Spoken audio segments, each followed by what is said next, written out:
Hello, empowered woman. Welcome to this episode of the Empowered Woman podcast. Before I go on and introduce today's amazing guest, I am still starstruck and so grateful to have had her on the show. Let me share something super exciting. My upcoming masterclass, Mentally and Emotionally Empowered, Identifying and Overcoming Limiting Beliefs to Grow Your Business. I'm opening registration today and it's completely free. 5 days of amazing content, 5 live videos, a complete workbook to help you take notes and take action. And of course, lots of little surprises along the way. We begin September 28th. So the week of the 28th through October 2nd. It's all about getting you mentally and emotionally empowered. Because as busy entrepreneurs, we know we need to work on personal growth and mindset. But how can you actually start believing in yourself enough to take imperfect action and keep moving forward?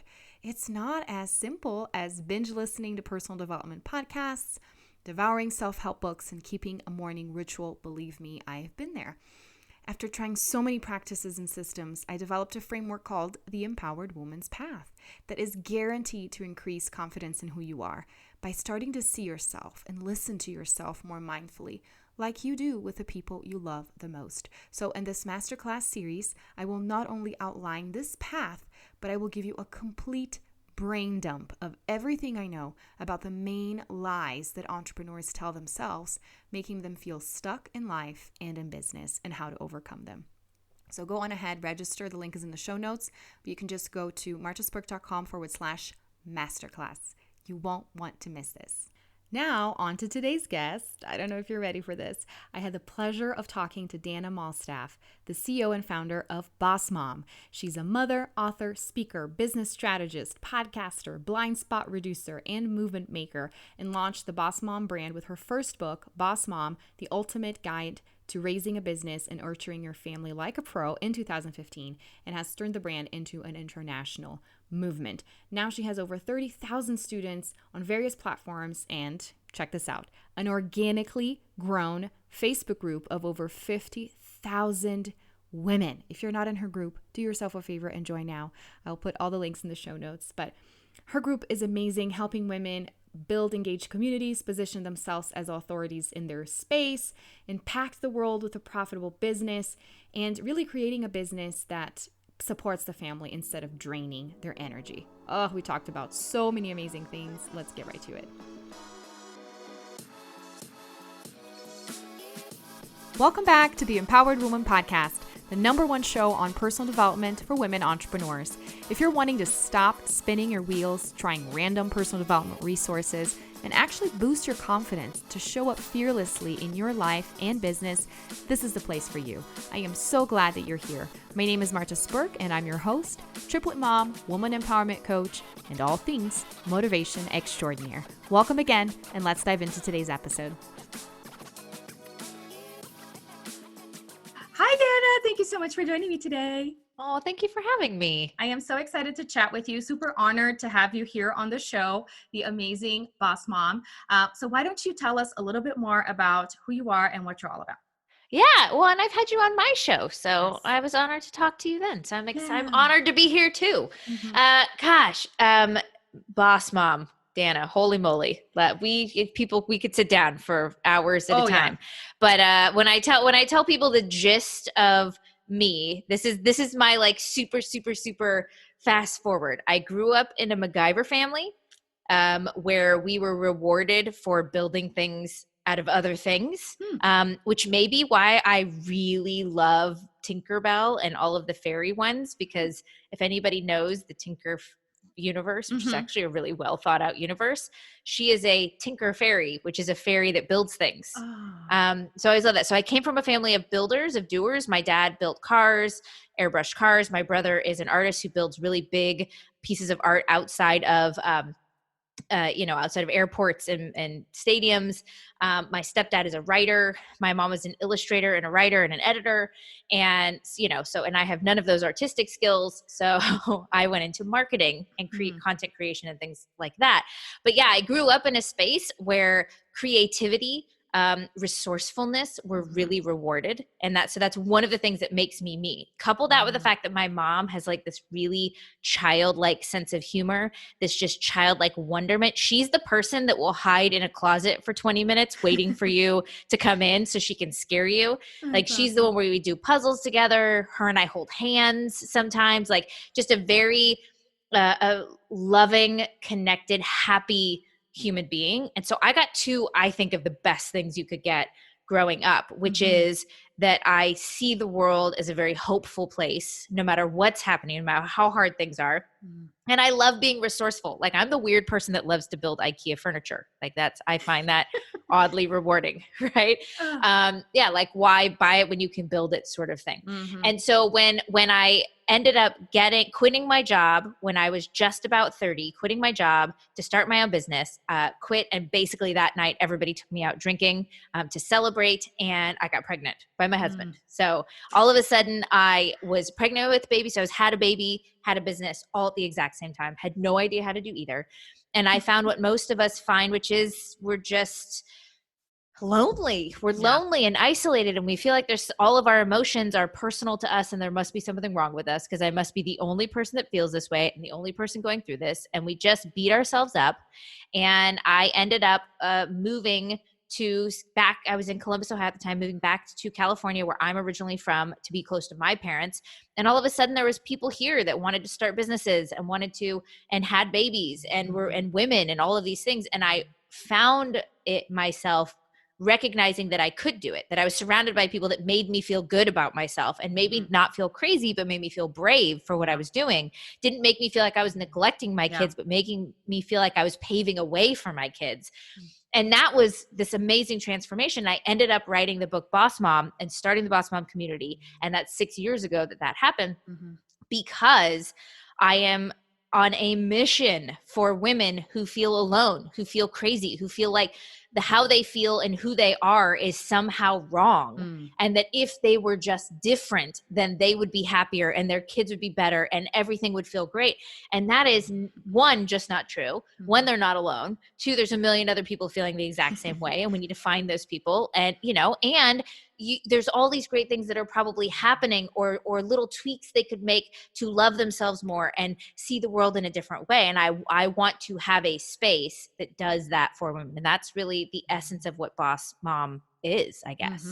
Yes, it totally is. It's this community of like-minded women helping each other out in different levels of their journey, but just having a space of other women that you can count on to ask questions and to kind of say this, am I crazy? Is there somebody else out there that's feeling the same? And then when you find someone that is feeling the same thing, then it's like you're not so alone, and you can then have the hope to find answers and a solution, because otherwise you're just like, there's no hope for me and everything is just crazy and a mess. And I would love for you to tell us a little bit more about handling such a huge community, because you've been wanting to build this community. That's how it started. And you arrived and succeeded in having such an amazing group on Facebook with over 50,000 women now, right?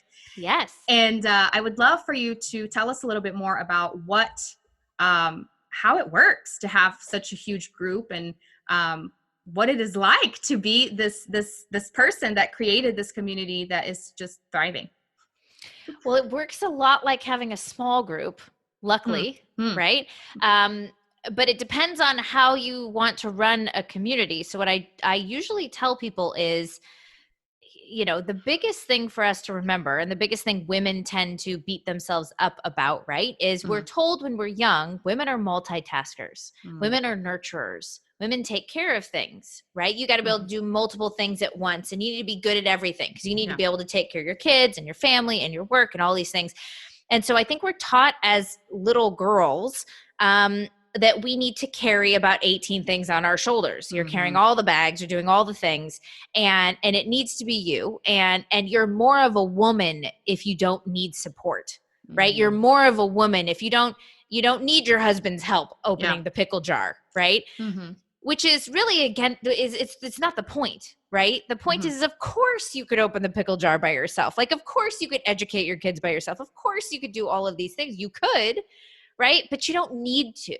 And you shouldn't feel as though that is somehow part of your identity, that you need to do all these things to prove that you are an independent, smart woman. I think we all need to start entering this era where we don't need to do a million things to know we are amazing, to know we are smart, to know we are capable. You don't need to prove you're capable. You are capable, right? So let's work on the things that really matter. And the reason I mention that is because when it comes to community, most people go into communities. They go into a YMCA kind of community. They go into a physical community, a virtual community, a Facebook group community, whatever it is, and they think, I have to run it. Right? I've got to be the person that trains, that does the stuff. I've got to make sure everything works. All the things are working. It's my job. And the moment we relinquish that and say, I'm building a community where everybody has value. Everybody has something to bring to the table. And I don't know yet what these individuals' strengths are, but they're going to show me, and then I'm going to celebrate and reward them. So the people that come in and they like to flag content that's not right. They like to tell you this person is not following the rules or is not a good, acting as a good member. You want to say, that's amazing. Thank you for helping me. And now I will deal with that. And then you train people how to be thoughtful and caring that are members, as well as how to deal with people thoughtful and caringly that aren't good members, right? Yeah. That maybe don't have the best intentions with your group. Yeah. I think about your community as being like your daughter, and people are coming in who want to join the group and they want to date your daughter. And you're like, what are your intentions with my group, right? Yeah. And so when you come in and you have people then that want to be your natural connectors, they want to tag people. They want to, you have your people that naturally want to be the mentors, the people that want to let you cry on their shoulder, that are, when they see someone's had a bad day, they're the first one to give a nice gift or say, let's hop on the phone and we'll fix it. You've got your fixers. The people are like, that thing doesn't work. I love researching stuff online and I found the article that's going to solve your problem. And so what you start to see is that a community is a community. And what we've lost is this concept of what community is, because it's an online Facebook group. You go there, you join, you post things and you interact, and people forget that a community is a group of people that collectively have different roles, that support each other in different ways. And those people will naturally do that. And you can give them that space. And what your job as a community leader is to set boundaries, just like you would, like they've done a study where they had owners and their pets, right? And they pets weren't on leashes, and they had a huge field, no fence. Pets did not leave their owner's side.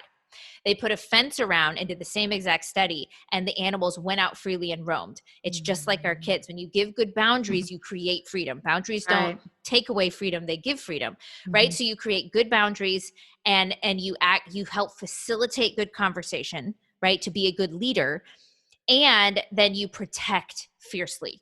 You don't allow people to be mean to each other. You don't allow people to stay in the group that just want to, treat the group as if it's something, another notch on their belt, right? Yeah. So to speak, right? And so that's really what the reason we have grown isn't because I've grown it. It's because I understand, and I've learned this from a corporate setting of where I did a lot of community building for companies I worked with, is that business is people, community is people. Our entire lives are people, right? Things we accomplish are either to feel good for ourselves and our identity, and we are people, or how we connect with others. And so the moment we recognize community, business, parenting, all this stuff is people interacting, and the more we understand about people interact, and the more we give freedom to show people that their voice matters and their commitment to us and our commitment to them matter, and that loyalty matters, then people will fight for you, and they will tell everybody about your community, and they will want to feature you, and they will want to be in your space, and they will want to fiercely protect it, because you have promised to fiercely protect them and tell them that I actually care who you are and what you're doing.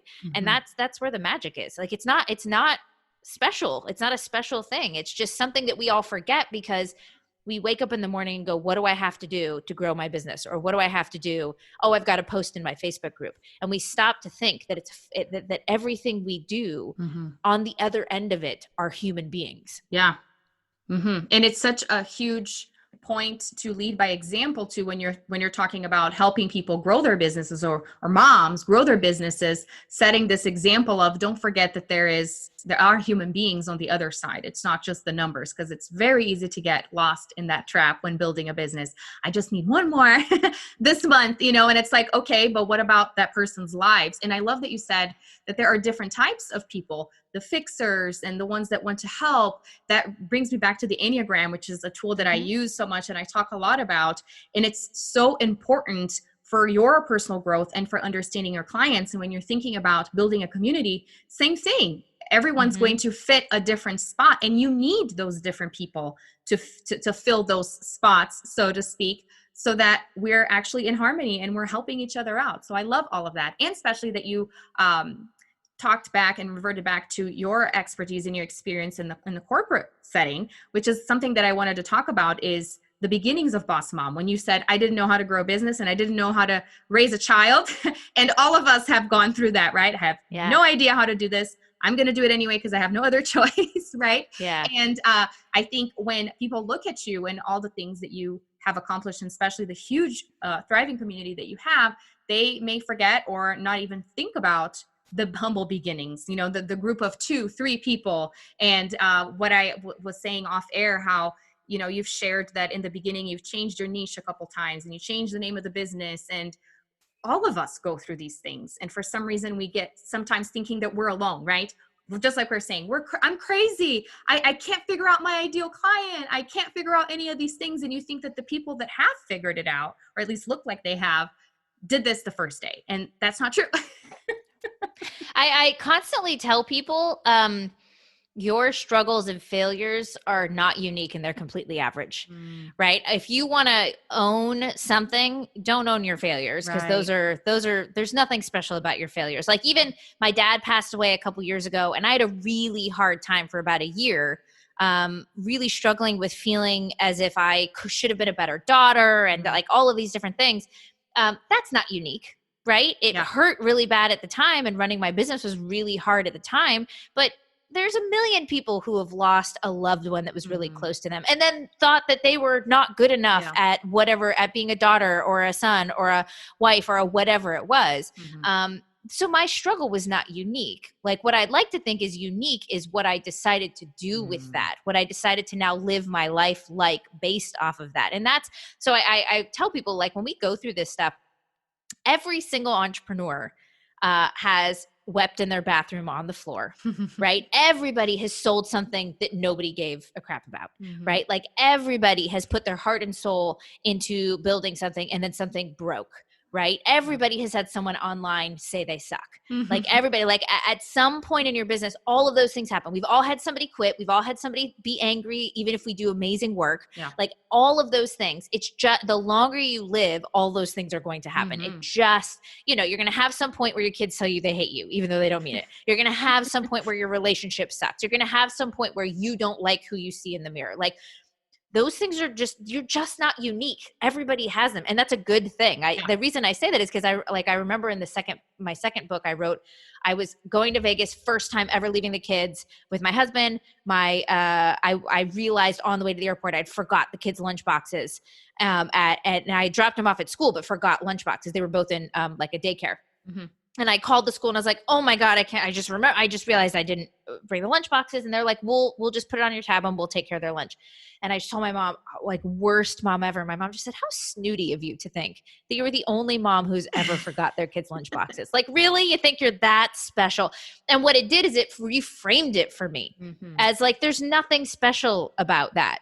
And me freaking out about it, there's nothing special about that either. You want to know what's special is me recognizing that, like, me having a mom that told me that, and then me going off and enjoying the weekend. And then the next week, by the way, I went back and one of the dads walked in while I was dropping the kids off and he's like, oh, I forgot their lunches. You guys got me, right? Just put it on my tab. No guilt, no nothing. And then I was like, oh, that happens. Like, people do that. People do that.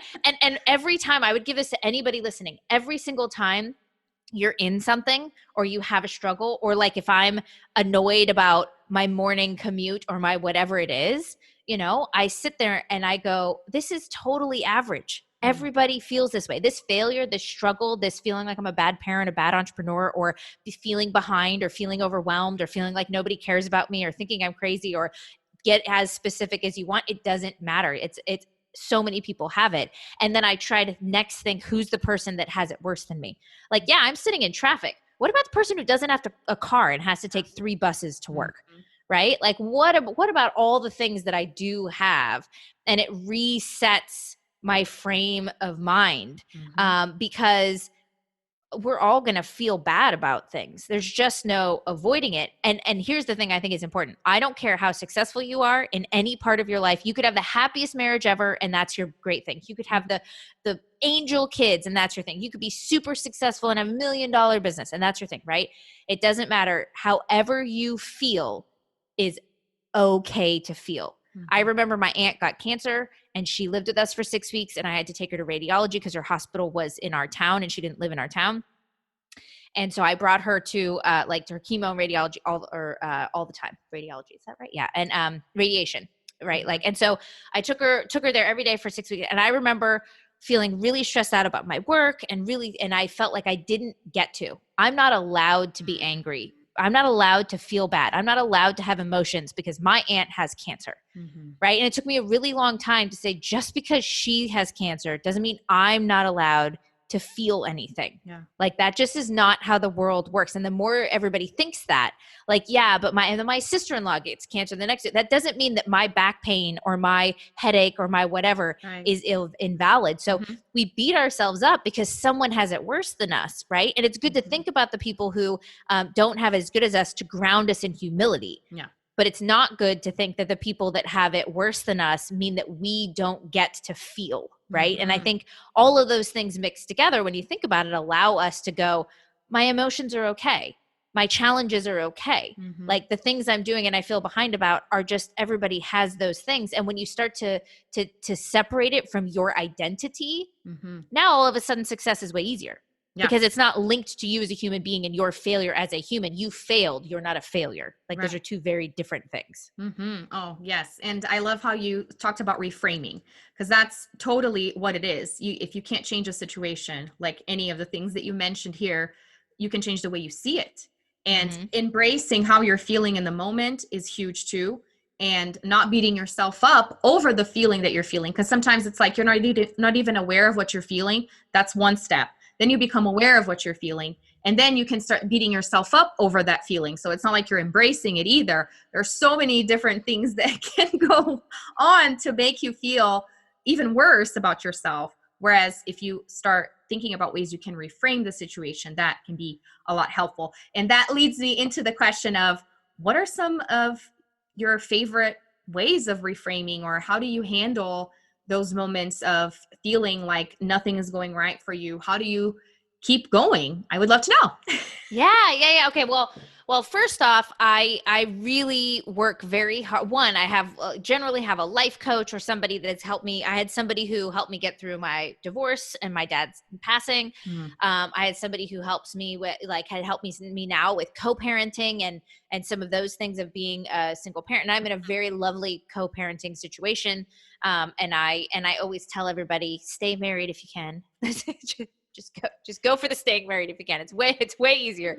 But so I always have somebody, right? So one is I never do it alone. Like I wasn't kidding when I said, stop trying to think you have to do everything. Yeah. I have. And I, in the second book I wrote, The Confessions of a Boss Mom, I talk about your circles of understanding. So one of the best ways before I even have, like, to help me, like, there's being reactive to how I feel, but then there's being proactive to put myself in good situations. So for instance, in my circles of understanding, there are certain things about parenting and business I don't ask my mom about that I did in the beginning, because my mom and I have some similar views about parenting, but there are some things that I do that my mom thinks are weird because it's been 40 years since she had kids, and and we just do things a little bit differently.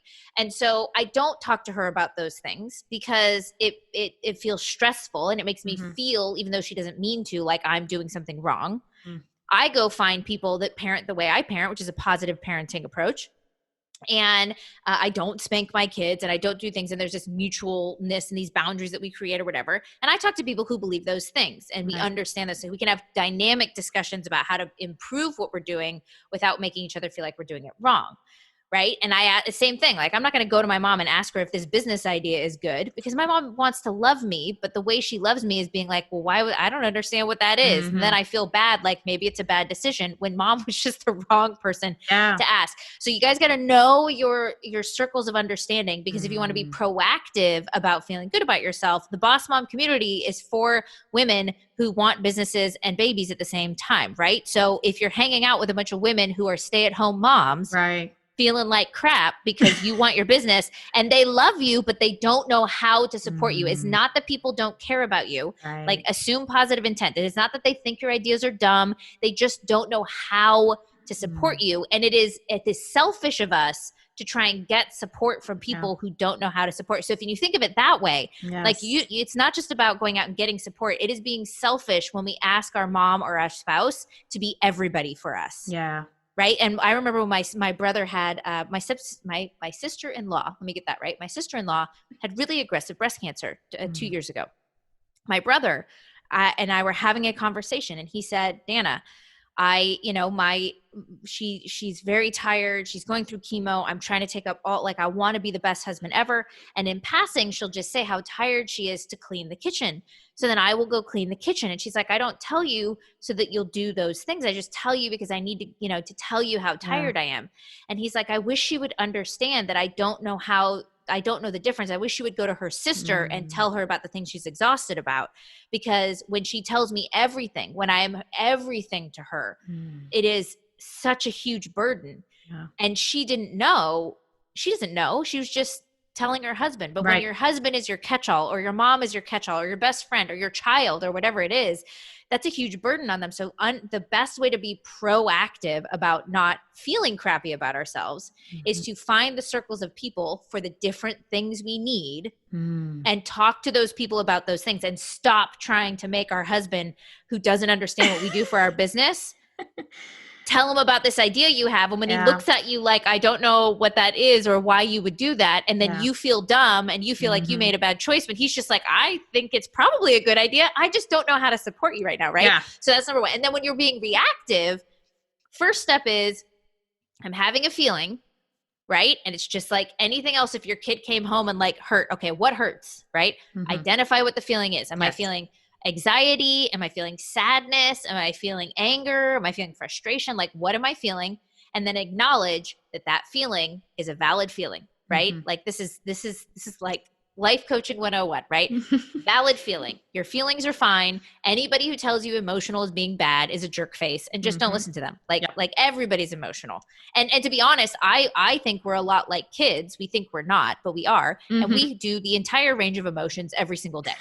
Oh, totally. I guarantee you, at least once a day you're angry, once a day you're frustrated, once a day you're overwhelmed, once a day you're super happy, once a day you're turned on, once a day you're turned off. Like, all of that happens all in one day.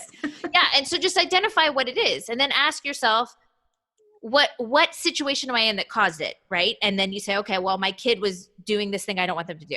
And then immediately say, is that really why I feel this feeling? Because often my kid does something, but what I realized is I felt really overwhelmed all day because I've been on 8 calls. And so I didn't get the 2 things I know I was supposed to do. So I feel behind in my business.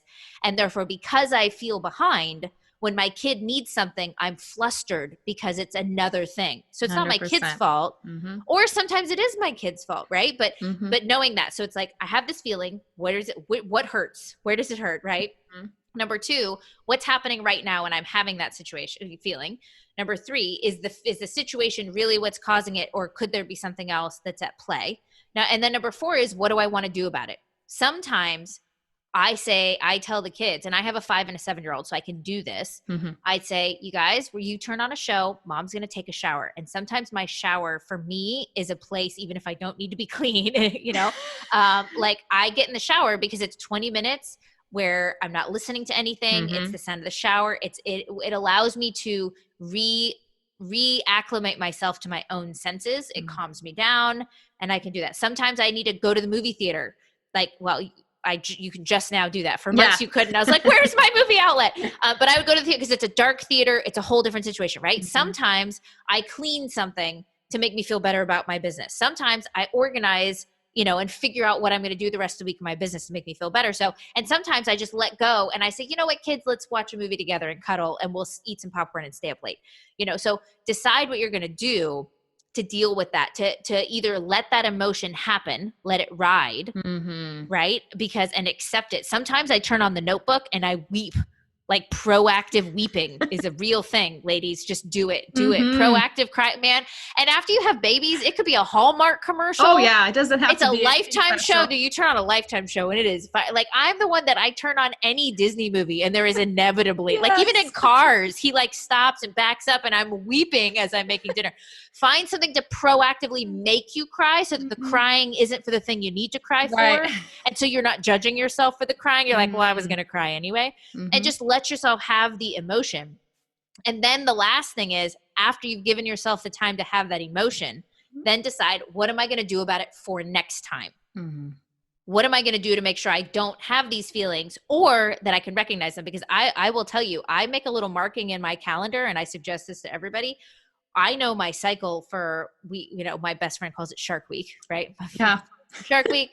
But I know the 3 days where I feel like the world is going to end and that life is on my shoulders, right? Because then when I feel really horribly empty inside for those 3 days, I know it's not that I don't love my kids or that I want to quit my business or that I wish I had a divorce or whatever that is. It's that I just feel empty inside because my hormones are all jacked up, right? And then the 6 or 7 days where I feel insanely productive, good. Let's maximize those days. There's about 5 or 6 days where we call it dumb Dana in my calendar. And you schedule interviews then, but you don't schedule content creation because it'll take me 5 hours to write an email that would normally take me 30 minutes because I have pregnancy brain. So it's like, stop thinking that we're the same all the time. Know your cycles, give yourself permission to have the emotions, have them, and then go, what am I going to do with them? Is it something that comes every month?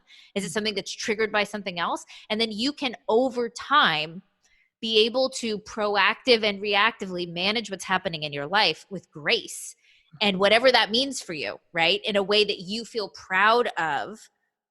And then when you have a slip up and you yell at your kids and you didn't mean to, or you mess up something in your business or you make a wrong decision, you give yourself some grace. You're like, that's fine because I'll learn from it and get better next time. That was a really long explanation. Oh my gosh. I loved it so much. I didn't take any notes because I was so engrossed in all of it, but I think I remember because it was so good. It's such great advice.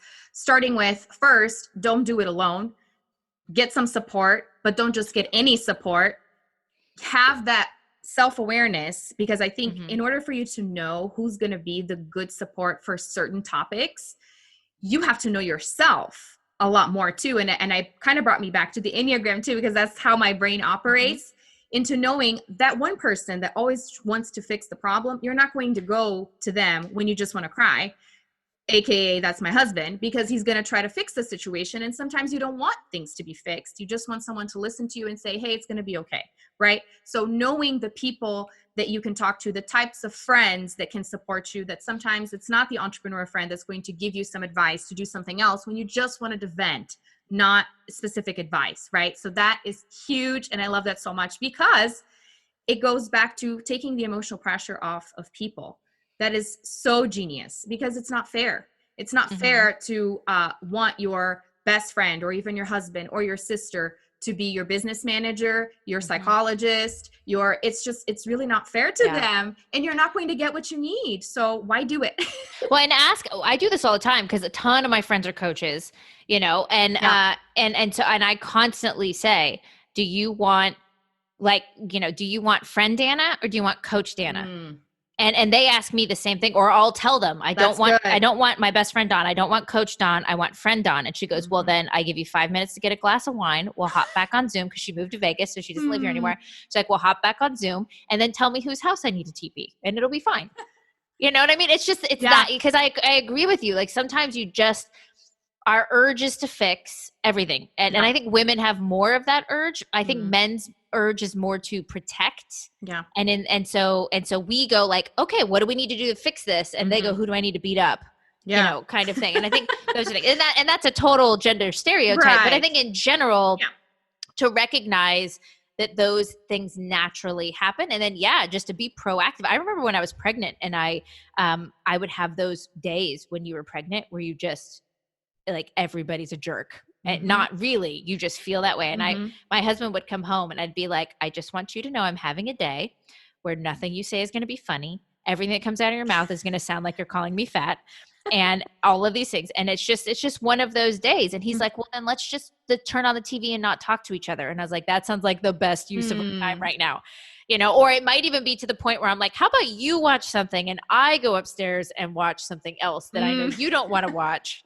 You know, like a Jane Austen movie or something, take a long bath and pretend like you don't exist for a day. I feel like that. And he's like, fine. But when we were proactive about telling each other that, like being aware of how you feel, not because we just try and, we feel like our feelings make us weak. And they're not. Like feelings are huge and they're strong and they're powerful in good ways. I go to Rolfing, which is it's like a form of physical therapy. And I got hit by a car when I was a kid. I was 10 and I have a very messed up back. And if I don't do things, then my hands go numb and I get restless leg syndrome and all this kind of stuff. So I go to this Rolfing and it's really painful. They like scrape out scar tissue. Like a lot of athletes get it when they get like rotator cuff injuries. Wow. And I go to this and every time, every once a week for like 3 years. And he goes and he tells me, hey, if it's too painful, tell me. And I'm like, I'm not going to do that because I'm training my brain and I've gotten really good at this. And I had both my kids naturally. Right. And and it's not because I like have the woo-woo-ness. I think I ever tell everybody I have one woo, but it's because I believe pain is a signal to your brain. Like pain, emotions, whatever. It is literally just your body and your brain trying to tell you of a situation, tell you danger is happening, too much is going on, your fight and flight mode is on too much, something hurts in your body, right? So pain to me is just a signal. And then all I have to do is tell my body, I hear you, I acknowledge you, and I'm meaning for that to happen. Right. And when we do that, then the pain that I feel just becomes a message for me. And then I get to tell my body what I want to do with it. And I can make it hurt less.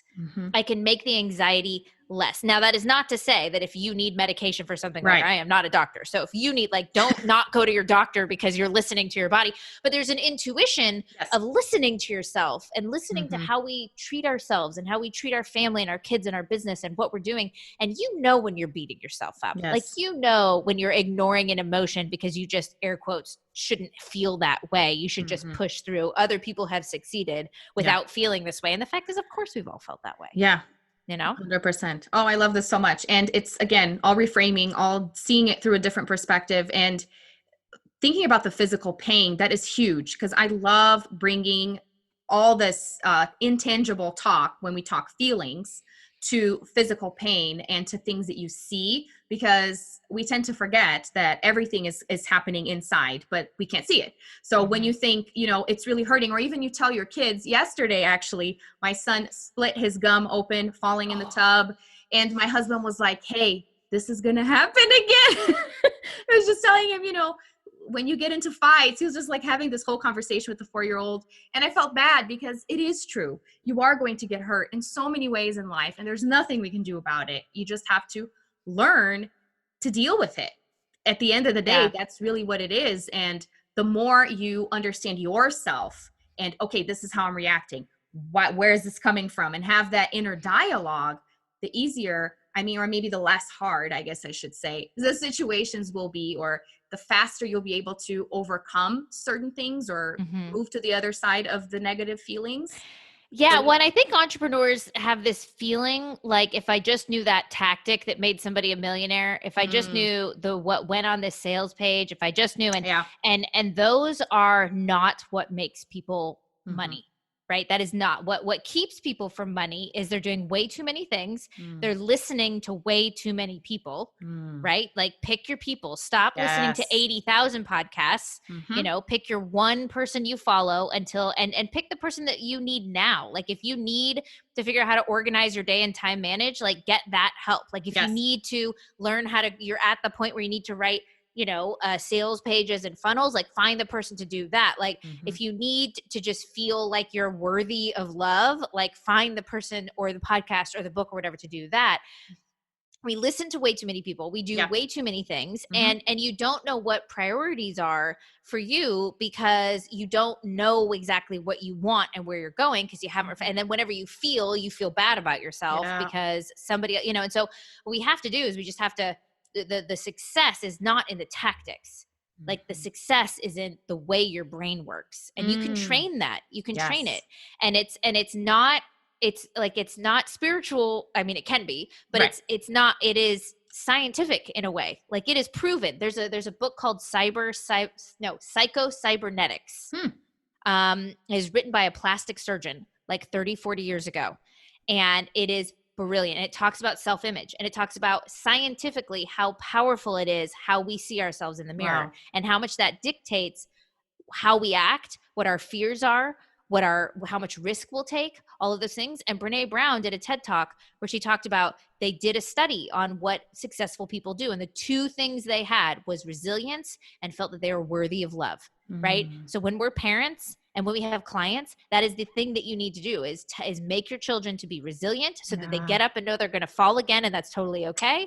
And it's fine. And so that they are worthy of love, not that they are loved by you, but that they are worthy of love of anybody. And that is something, and you have to teach your clients that when you make content and you go out and you're visible in the world, it's not just about you being smart. Being smart is a dime a dozen.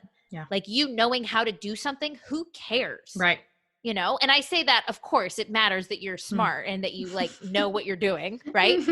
And there are varying degrees to that, but that's not what makes people rich. What makes people rich is to show people that who they are matters. Like the true brands that create loyalty have created a sense of belonging for other people so that they feel like being a part of that brand. They feel buying those things and caring about those things makes them validates their worthiness of being a person, right? In a really positive way. You see Apple and people are buying Apple and this has changed a little bit over time after Steve Jobs has died, but you got Apple and it used to be about status quo, right? I am upsetting status quo. I'm creating simplicity and beauty and functionality together in a world of complexity. And the people that wanted less for more, right? They would line up and buy the next thing over and over and over again, right? Like Nike has this beautiful sense of being a rock star in an average person. Every person can be Michael Jordan. And these shoes are going to help you see that. And they became a symbol, not just for, the Just Do It. It's like, it's this symbol. It's not just this cool pair of shoes. It embodied this idea of people that wanted to be more and knew that even as your average human being, they could. Like we think we're trying to figure out our ideal client or figure out this tactic or this thing. And if you got online every day and your goal was to make people feel like they mattered in whatever industry or subject you were in, you will win. And then if you can couple that with not doing too much and simplifying what you're doing, so you're not trying to do a million things, right? Create one thing and sell the thing until it sells. Then those two things put together are like millionaire magic. Oh my gosh. I was going to ask, what else can you add to this? And you did amazing things here. Well, I'm a talker, so I'm sorry and you're welcome all at the same time. I love it. Well, I love that you said it's not in the tactics. It's not in, if I use the perfect word in my sales page, that's what's going to do it. Yeah, there probably is a better word for you to use that's going to help you if it's sucking right now. But at the end of the day, what's going on in between your ears, it's really what's making the difference, right? I just love that you said that. And stopping doing a million things, because that's what we tend to do. And we feel overwhelmed, not because there's so much that we need to do, is because we don't know where to start and we don't know what to pick. So great advice on figure out what you need right now, right? And I truly believe that in order to know what your business needs and what you need to look inside and you need to figure out, for yourself, of course, with help and support from guidance. But it starts with that self-awareness, and it's not outside of you. And there's one exercise, I don't know what our timing is here, but there's one exercise. We do this in our Nurture Convert Society is our first thing that we have you go through building your opinions. So what a lot of people try and do is figure out what's their why, what's their purpose, what's the overarching huge mission and values of my business and my life and all these things. And there are companies that have been here, in business 20 years that make millions of dollars and still don't know those things. Like there are people that have gone through 3 different careers and been massively successful and still quite aren't sure who they are and what they want, right? So us having the absolute answers to all those things often, like, wanting that keeps us from success. So what we did is we flipped it and we said, what you want to do is figure out what your opinions are in 3 key areas. You want to figure out what your opinions are about the industry you're in or want to be in. You want to figure out what your opinions are about life and how it should be led. And then you want to figure out your opinions about strategies or tactics. So number 1 would be like in my space, right? I work in the online marketing space. I help people with messaging and positioning, and help them build simple businesses for our complex lives, right? That's like, that's the main business side of what Boss Mom does. And because moms, believe me, everything's unpredictable. So you want some predictability in your business. But for me, I believe in evergreen, right? I think that every time I want to launch something, my kids know to hurt themselves or get sick, right? Like it's the universe knowing. I don't like doing live launches. I think they're stressful. I think we should all work to have evergreen systems that work for us all the time so that when we're sleeping or watching a movie with our kids, we're making money. That is my belief, my opinion about my industry, right? It's really big and broad. I have a bunch of beliefs. That's just one of them. Number 2, for life, right? I believe that we should be living lives where we don't work more than 20 hours. I think hustle should be a negative word. Yes. I think anybody who uses hustle positively should change the way they think, because the new prestige, like the new, feeling of success is to work less, not more. Right. Yes. And I don't spend more than 20 hours a week, except on very rare occasion when like when COVID hit, it's like, all crap, I lose, right? But normally I don't work more than 20 hours a week, and I have an extremely financially successful business, right? And it keeps growing, and that's awesome. And I take pride in the fact that I don't look at my phone on the weekends. Like on rare occasion do I get online. Like I have a 50,000 person Facebook group, and we do have a moderator group. For the most part, we've created it so it runs itself. I do not spend more than 20 minutes a day on social media. Wow. I don't go into places I don't need to go. Right. I constantly say no to things all the time.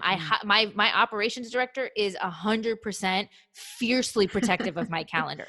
Right. And those things are good. So I have a belief about life. Right. I also believe that it's more important that we show our kids how to live a good life. Yes. And that you shouldn't work to make money so you can do things you love, but you should make money at doing things you love. Yes. So that they grow up thinking that. Like, so I have beliefs about life and parenting and all those things.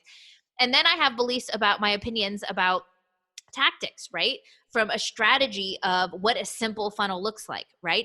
We have our permission sandwiches, which is the exact way you should write emails to nurture somebody to buy something from you. I have opinions about all of those things, right? Yeah. And I have opinions all the way down to the fact that don't use polls on Facebook because it kills your engagement, right? Ask A, B, and C and make them write in the comment what it is. I have opinions about those. So what you do is you map out all 3 of those areas. Not only does that become what you talk about podcasts, what you write in your emails, but it also centers around, what do I care about? Yeah. This is the stuff I care about. Now, how do I get people to opt into my stuff or buy my stuff? By disrupting my beliefs about the industry. Because now I can say, hey, all of you people that think you need to live launch, you don't. Yeah. I can teach you how to do something evergreen and you're going to love it. And by the way, it's way easier to be a parent with evergreen, right? Now I've got a ton of content I could write, a ton of lives, a ton of things, whatever it is you want to make or do. I can simplify it by saying, does it validate or strengthen or allow me to speak to my opinions in one of these 3 key areas? And what it does is it grounds you in a way. Yeah. And then you can start going, okay, now anything I build has to be validated by these opinions. Yes. And if it's not, I shouldn't build it and it won't sell. And it's a way of getting into marketing without feeling like you have to be a marketer. Right. Because it's just talking about what you already believe in. I love how tangible and action-based you made this, because when you think, what are your values? What is your mission in life? And that's when you're like, I have no idea. Well, not only that, but people are really vague. They go, well, my mission is to help women. And you're like, well, welcome to like 80% of the businesses. Yes. We're going to have to, but when you ask opinions, people can get super specific. And I even tell people when they do their opinions, can you break that word down? When you say you want to impact, what does impact mean for you?